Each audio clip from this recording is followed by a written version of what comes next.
बिस्मिल्लाहिर्रहमानिर्रहीम।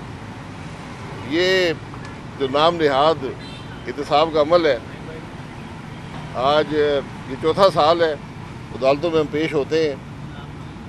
ना कोई इल्ज़ाम है, ना कोई गवाह है, ना कोई कहने की बात है, लेकिन 4 साल से 13 लोग इस मुकदमे में उनको मुल्ज़िम बनाया गया।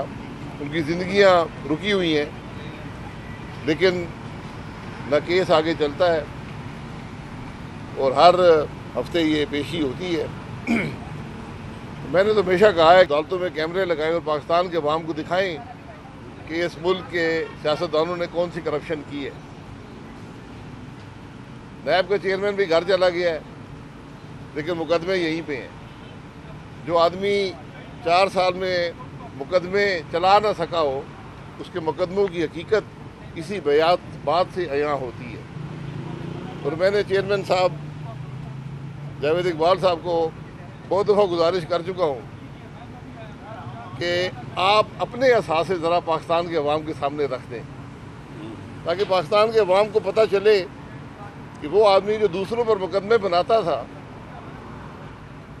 बग़ैर सबूत के, बग़ैर इल्ज़ाम के गिरफ्तारियाँ करता था, उसकी अपनी हकीकत क्या है। इसका जवाब भी जावेद इकबाल साहब देने से कासिर हैं।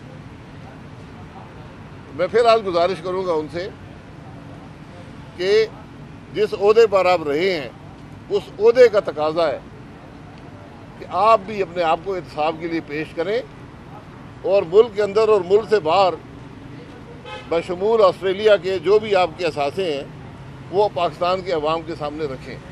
जनाब सर, क्या कहेंगे, एक तरफ प्राइम मिनिस्टर साहब जो है चीफ मिनिस्टर सिंह के साथ मिलकर रात इलाकों का दौरा करें, दूसरी तरफ इमरान खान साहब जो है फौज और जो जनरल्स हैं उनके खिलाफ जो है बयानात पे बयानात दे रहे हैं, फौज में ग्रुपिंग कर रहे हैं। तो आप हुकूमत कोई स्टेप नहीं लेगी कि एक बंदा है उसको खुला छुट्टी दे के रखेगी और अदालत के खिलाफ वो आए रोज़ बयानात देगा? देखिए, हमारा काम है हुकूमत में, हमारा काम है मुल्क के मसाइल हल करना।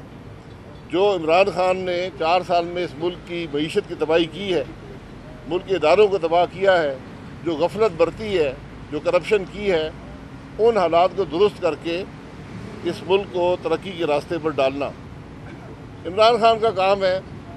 कि हर झूठ बोलना, हर वो कोशिश करना कि किस तरह इक़्तिदार में आ जाए और हर इदारे की हद तक करना। इसलिए हमारी तो कंसंट्रेशन इसी बात पर है कि मुल्क के मसाइल को हल किया जाए। इमरान खान जो भी करता है वो अवाम उससे जवाब पूछ लेंगे, लेकिन इमरान खान से किसी मुस्बत काम की तवक्को मत रखें। सर, ये बताइएगा कि आपकी गवर्नमेंट आने से पहले पेट्रोलियम प्राइसेस भी इतनी ज़्यादा नहीं थी, बिजली के रेट्स भी इतने ज़्यादा नहीं थे। आपकी गवर्नमेंट आने के बाद पेट्रोल की प्राइसेस बहुत ज़्यादा बढ़ी हैं, गरीब आदमी बिल्कुल पिस के रह गया है।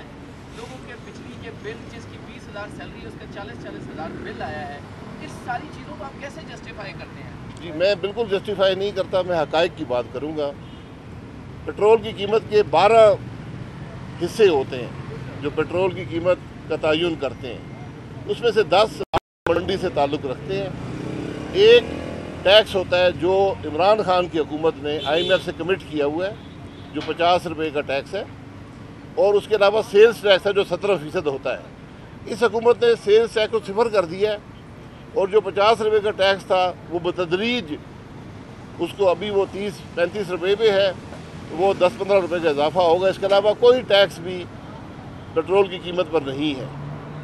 जो बिजली की कीमत है, ये भी, इसका ताल्लुक भी जो दुनिया में इस वक्त पेट्रोलियम की प्राइसेस हैं, बिजली जिन चीज़ों से बनती है उसी वजह से ये कीमतें बढ़ती हैं। और बदकिस्मती ये है कि इमरान खान ने जिस तरह हुकूमत को चलाया, जिस तरह तमाम इदारे तबाह हुए, जहाँ पर आज पावर का गर्दिशी कर्जा रेट ना बढ़ाने की वजह से 3,000 अरब से ज़्यादा है, गैस का गर्दिशी कर्जा 2,000 अरब के करीब है। इन सब चीज़ों की कीमत बदकिस्मती से जब हुकूमत गफलत बरतती है, अपना काम नहीं करती, हक़ाइक़ की आंखें बंद करती है, उसकी कीमत आवाम को अदा करनी पड़ती है। और वो कीमत बदकिस्मती से आज पाकिस्तान के अवाम अदा कर रहे हैं।